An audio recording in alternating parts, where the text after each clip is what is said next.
So if you've been considering a kitchen remodel project at home and you've been looking at new countertops, you've probably been considering granite or quartz slabs. And if you've been looking at quartz, been on House, on HGTV, you've probably seen this slab right here, which is the Britannica from Cambria.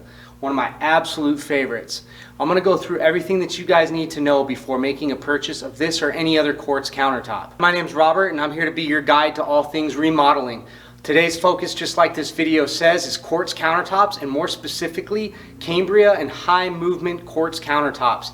These are absolutely beautiful, and if you've spent any time looking at remodeling magazines or websites, you've absolutely seen this type of product. The marble, the white is in. But there's some things to know before you purchase this product. Guys, I've spent almost 2 decades doing remodeling, and I'm a huge fan of the quartz countertops. I have quartz countertops in my own home, and that's probably 8 out of 10 of the installations that our business does is some type of quartz. By far the leader in quartz is Cambria, and although I'm a huge fan, I do want to make it very clear I'm not endorsing their product because I'm being paid or any type of partnership with them. I'm strictly talking about this product because we believe in it here very much at our company. But it is incredibly important that you know what it is that you're getting with this product, and that you have some very candid discussions with your fabricator and the company to make sure that you get the results that you want out of this product. The quartz countertops have been a great option for people that have been trying to get this marble look that we generally were limited to actual marble before. And marble is overall one of the worst options in a slab countertop for people who have active households and actually utilize their kitchen for a lot of cooking and a lot of entertaining, because marble is a very soft and very porous natural stone. So generally when we would look at slab countertops before quartz was really an option, we were typically sticking to granites if we wanted to have a very hard and non-porous stone. But with that being said, even granite is porous. Enter quartz countertops. We have a product that is virtually non-porous, and there are some significant differences from one brand to the next in terms of what type of performance qualities that we can have. For instance, Cambria countertops, which are made right here in the United States, are 100% non-porous to the point that they're National Safety Food Council certified. We can use these in commercial kitchens. There is no product that I believe in more so than this in terms of its resistance to staining, as far as an antibacterial component to it. It's just a great countertop. And by far the most popular selections in Cambria countertops are their heavy veining, lots of movement looks, generally in a white base with some type of gray, blue veining going through them. This one that we're looking at right here is the Britannica, which is dominated a lot of the magazines and the media surrounding kitchen and bath countertops. It's just a gorgeous stone. You've probably seen this many times in pictures of kitchens over the last few years. A lot of times paired with bright white cabinets or white cabinets with a navy blue island. It's just a stunning, classy, timeless look.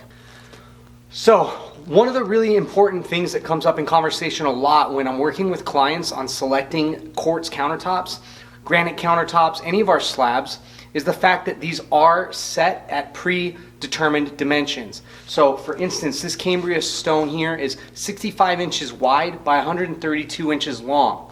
When we go in and we're measuring kitchen countertops, we're basically taking our length times our width and determining what the dimensions of those tops are.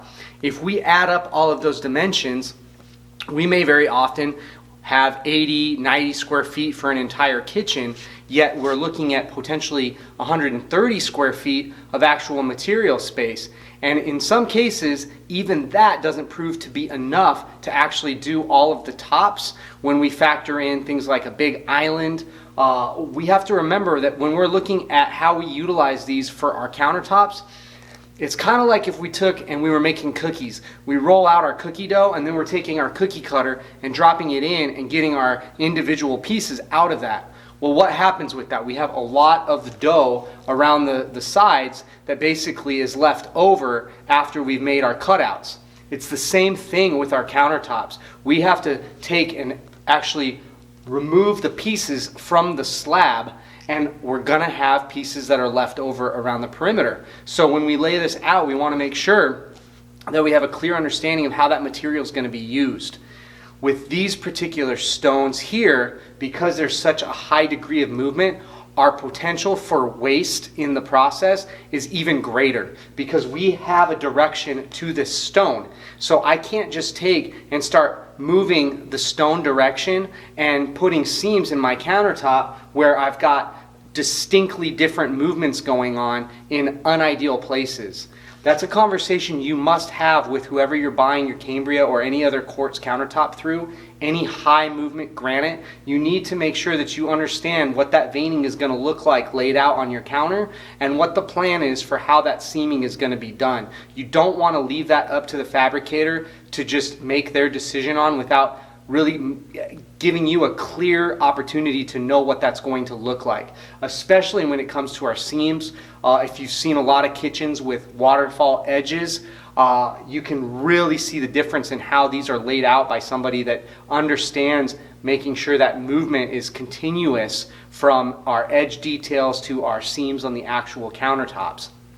So let's go ahead and take a look at a couple of kitchens that have been completed here recently with what would be a good seaming job, where our seam is very thoughtfully processed and we're using the material to make sure that it flows well. And then I'm going to show you a picture of a job that was not done correctly. Obviously not by our company, but to give you an instance of what kind of conversations you need to have with your fabricator to achieve a very desirable result or potentially a very undesirable result. And sometimes there's not necessarily a right or wrong option, but it may mean that for you to get the results that you want, you're buying an entirely separate slab just specifically to accommodate that movement. So let's go ahead and take a look at those pictures, guys.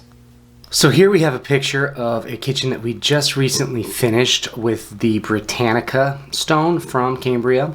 And you'll notice here on this island we have this waterfall edge. So what I'm talking about when we're laying out the slabs and planning how it's going to actually be utilized once we put it on the countertop, we want to make sure that we're following the veining of these slab materials. And this is an instance here where this is not a huge kitchen, but for us to do this properly with the waterfall edge, this was a 3 slab job. We basically have a couple almost entirely dedicated to just this island, and then we have the perimeter countertops that we've got with the additional slab. But notice as we're falling over the edge here, we've got that veining going all the way down from the top. There is a seam right there in that corner, but you don't even actually see it in person. That was one of the things our client commented on. And then if you also look at the back portion of the countertop, we see the veins are running down the laminated edge of that 4 centimeter edge. So again, in utilizing this, we've got it very carefully planned so that we're not disrupting the flow of this stone's movement. Here's another picture of that, where again you can see that we've got the veining running straight down the side. Again, on the corner of this seam, you don't see any actual joint there. It's basically just a nice clean corner running all the way down the side. Now let's go ahead and contrast that with this picture here of a countertop that I found online. It appears to be similar to the Britannica quartz with a marble veining, but you'll notice right away we have a very distinct disruption in the flow of this veining. They've put the seam right here at this corner. It actually looks like they have a angled seam, and then it kind of comes back towards the wall, creating actually 2 different lines here that we're seeing where that seam is placed, as opposed to that seam actually running straight from the corner all the way to the back, or the entire seam running diagonally to the other corner. It's actually running 2 different directions here. We've got like an inch in, and then it goes towards the back.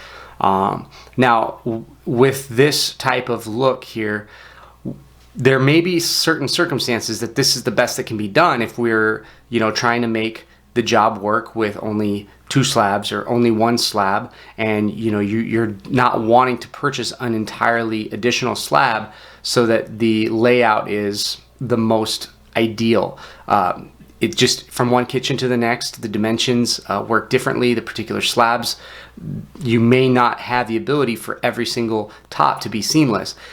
What I'm trying to point out is that when you're spending several thousands of dollars, you want to make sure that you have this conversation with the company that's putting it in for you, because they may not make that decision for you. They may prioritize your budget over the end results, because a lot of these companies are going to have your best interests at heart. They're wanting to earn your business, but they may be afraid to tell you you're going to have to spend more money to get the right look.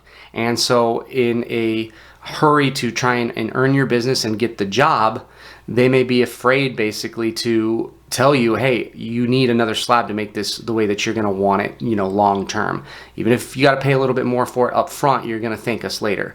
Not every company is going to do that. Some of them are going to say, oh, this is, a beautiful slab, and then they lay it out like this and wonder why you're disappointed because that conversation was never had. Now here's another example of a slab where we've got much less pattern, but we can see there's still a very poor seam job here. This darker seam, really there shouldn't be any reason for this. This seam should be not necessarily invisible. No seams are invisible, but it shouldn't be such a dark, drastic line across the countertop. That's just a miscut, and a good fabricator can do far better than this. So these are the types of concerns that you should be addressing with your company before purchasing any stone, before deciding on what level of movement, what color. You want to make sure that you have confidence that when it's put in, it's going to be put in correctly.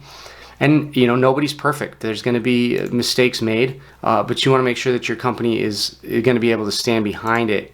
Now here's just another example. This is a granite countertop, but again, you'll see the seam, not only is the movement not lining up, but we actually have the stone visibly running in two different directions in this particular instance. Most of our clients would not be thrilled with this outcome, and again, that's why we have these conversations. That's why I'm encouraging you to have these conversations, because kitchen countertops are a major focal point of any kitchen remodel. You're going to be spending a tremendous amount of money to put these in, compared to a lot of the other little projects that we can do around the house. This is not a small expense, and we want to make sure that we get the desired results. So when I'm pointing these things out, it's not because there's always a clear cut and dry answer, but it's because this is a conversation that needs to be had, and you want to make sure that your fabricator is taking these things into account and appreciates the final results to the same degree that you're going to. So guys, as you could see from those pictures, when we're dealing with high movement slabs, it really becomes important to know how we're going to utilize that material and how it's going to be laid out. Now by contrast, here's another product from the Cambria line that's got much less movement to it. A product like this that's more solid in color, we want to make sure we're still having those seams put in correctly, because you could still have a bad seam on this product, but when we don't have any specific movement to it, there's no specific direction, we have a little bit more freedom as to how we utilize this material. Definitely something to make sure that you keep in the back of your mind, and you have a conversation with whoever it is that you're partnering with on putting in your countertops, so that you know how you're affected going from one slab to another. Now another key thing to consider when you're looking at your quartz countertops or even your granite countertops is the fact that you're going to probably have two options in terms of the thickness of the material that you're looking at. If you go in and you're dealing with somebody on countertops, you're going to probably have a conversation about that thickness being available in 2 centimeter stone or 3 centimeter stone. What I'm holding here that you can see, this is a 2 centimeter stone. Now when we install this, we typically see that the edge detail becomes double this thickness because we laminate the edge. Basically that means that we're taking this piece and we're seaming on another piece along the edges that hides the plywood subdeck we put underneath this. So when we're installing it, we have our cabinet base, then we have generally about a 3/4 inch plywood subdeck that sits on top of the cabinets that we then put our 2 centimeter stone on top of, and that helps reinforce it. That 4 cm laminated edge then goes along the edges of the countertop and hides any slight imperfections or inconsistencies in the cabinet boxes, which in construction we always have a little bit of inconsistencies, whether it be the squareness of the rooms, the evenness of a floor, or even the exact precise measurements and dimensions of cabinets and products like that. So that 4 cm stone helps to hide any of those, gives us a nice clean finish. By contrast, we also can get these stones in a 3 cm thick, where the actual stone is thicker than this product. But generally, when you see those, they will be directly on the cabinet. You will not have a plywood subdeck, and oftentimes you don't have a laminated edge. So 3 cm, 2 cm, is there one that's better than another? No, not necessarily. We overwhelmingly do more with the 2 cm and then that thicker 4 cm laminated edge. Most popular finish right now is just a squared off edge. It's got a little bit more of a modern finish to it. Now, 15 years ago, when we were doing a lot more granite, we were doing a lot of that rounded bullnose. We had some that were more of a decorative, we called it an OG edge, or even more of that natural chiseled edge that really kind of married the natural stone look with a rough rustic finish that also felt natural. But again, right now, overwhelmingly, we're just doing squared edges for a very clean, modern, tailored look. Cambria Countertops, in my opinion, are probably the absolute premier quartz countertop option that we can get. It's a beautiful product. There's no other brand that I've seen that even comes close to replicating the type of depth and movement that the Cambria line is able to achieve. And as I mentioned, the quality is second to none. It's made right here in the United States. It's National Safety Food Council certified. It comes with a lifetime warranty that's even transferable to a new owner. So it is just got all of the things that we could be looking for in terms of a countertop. But it's really important that we are partnering with somebody who understands how to properly utilize this material when it comes to putting it in the kitchen. When you're dealing with a product that is much more expensive than the vast majority of the other options out there, and like I said, for good reason, but when we're spending that kind of money on the material, we want to make sure that we're partnering with somebody that's really capable and qualified to be dealing with it. There's nothing more frustrating than spending money on the product to really get what we want and then putting it in the hands of somebody that's not going to make the absolute most of it. So if this information was helpful for you, make sure that you hit that thumbs up button for me.